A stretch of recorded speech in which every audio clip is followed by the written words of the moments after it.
एक गांव में पिंकी और सुमन नाम की दो बहनें रहती थीं। वह दोनों अनाथ थीं। उनके माँ बाप की मौत एक हादसे में हो गई थी। माँ बाप की मौत के बाद दोनों खेत में काम कर अपना घर चलाती थीं।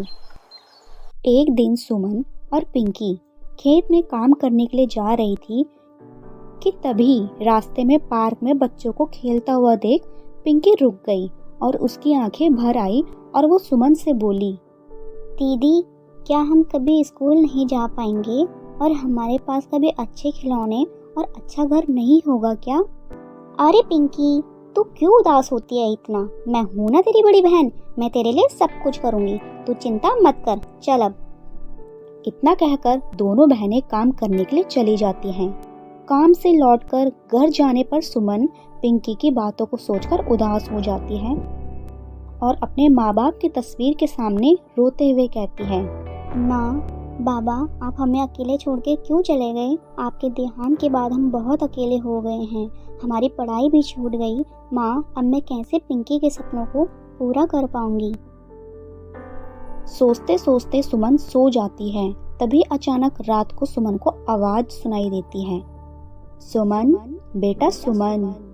सुमन अचानक अपनी आंखें खोलती है और देखती है कि उसकी माँ उसके सामने खड़ी होती है।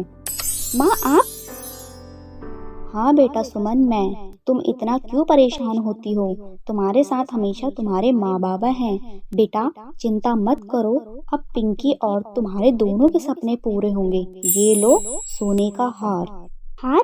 ये कैसा हार है माँ? यह एक जादुई हार है। इस हार को तुम बाजार में बेचकर अपने और पिंकी के पढ़ने के लिए जो भी सपने हैं उन्हें पूरा कर सकोगी। तुम जितनी बार भी इस हार को बेचकर आओगी, यह हार तुम्हारे पास खुद लौट आएगा। यह कहकर सुमन की माँ वहाँ से चली गई। सुमन जादुई हार को पाकर बहुत खुश हुई। अगले दिन सुमन ने पिंकी को सारी बात बताई और दोनों बहनें खुशी खुशी बाजार में उस हार को बेचने के लिए चली गई। अंकल, हमें ये हार बेचना है, इसकी कीमत कितनी होगी? बेटा, ये हार तो शुद्ध सोने का है। इसकी तुम्हें अच्छी कीमत मिलेगी। लाओ, इसे मैं खरीद लेता हूँ। दोनों बहनें यह सुनकर बहुत खुश होती हैं और हार को बेचकर खुशी खुशी घर लौट आती हैं। पिंकी, अब हम हमारे सारे सपने पूरे कर सकेंगे और अब हम दोनों अच्छे स्कूल में जाएंगे और अब हमें खेत में काम करने की भी कोई ज़रूरत नहीं है। अगले दिन वह हार फिर से सुमन के पास आ जाता है।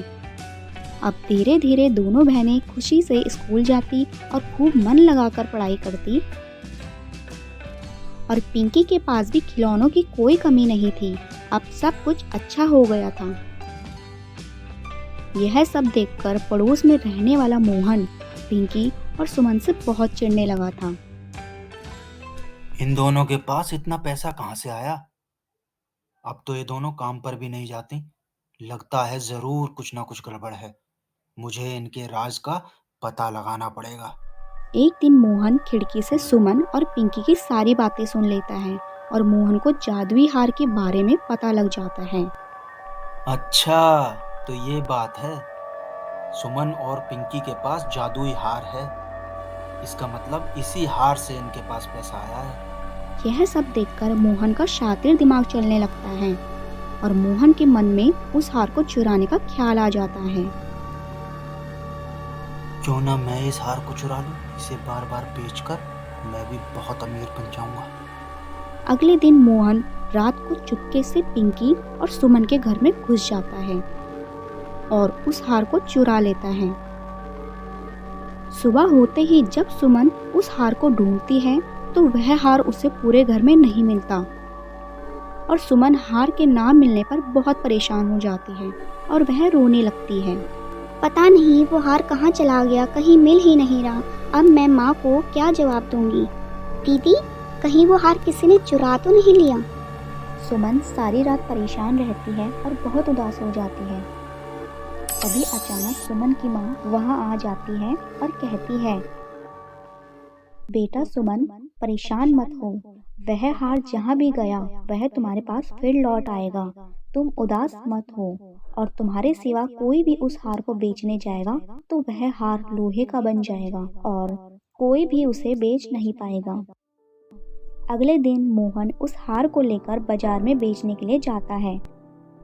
वह हार सुनार के पास जाते ही लोहे का बन जाता है और सुनार उस हार को लोहे का बताकर मोहन को वहां से भगा देता है। मोहन निराश होकर उस हार को कचरे में फेंक देता है। वह हार फिर से सुमन के पास आ जाता है। सुमन उस हार को पाकर बहुत खुश होती है। पिंकी और सुमन पढ़ लिख कर अच्छी नौकरी करने लगती हैं। तब दोनों को एहसास हो जाता है कि अब उन्हें इस हार की कोई ज़रूरत नहीं है, वह अपनी मेहनत से पैसा कमाएंगी। तभी वहाँ सुमन की माँ आ जाती है। सुमन अपनी माँ से हार को वापस लेने की बात कहती है। माँ, अब हमें इस हार की कोई ज़रूरत नहीं है। अब हम पढ़ लिख गए हैं और माँ, अब हम अपनी मेहनत से पैसा कमाएंगे। सुमन की बात सुनकर माँ बहुत खुश हो जाती है और खुशी खुशी हार को लेकर वहाँ से गायब हो जाती है। अब पिंकी और सुमन दोनों के सारे सपने पूरे हो गए और वो दोनों अपने पैरों पर खड़े होकर खुशी खुशी रहने लगी। तो दोस्तों, कैसी लगी आपको हमारी यह कहानी कमेंट में ज़रूर बताएं। अगर आपको यह कहानी पसंद आए तो लाइक, शेयर एंड सब्सक्राइब ज़रूर करें।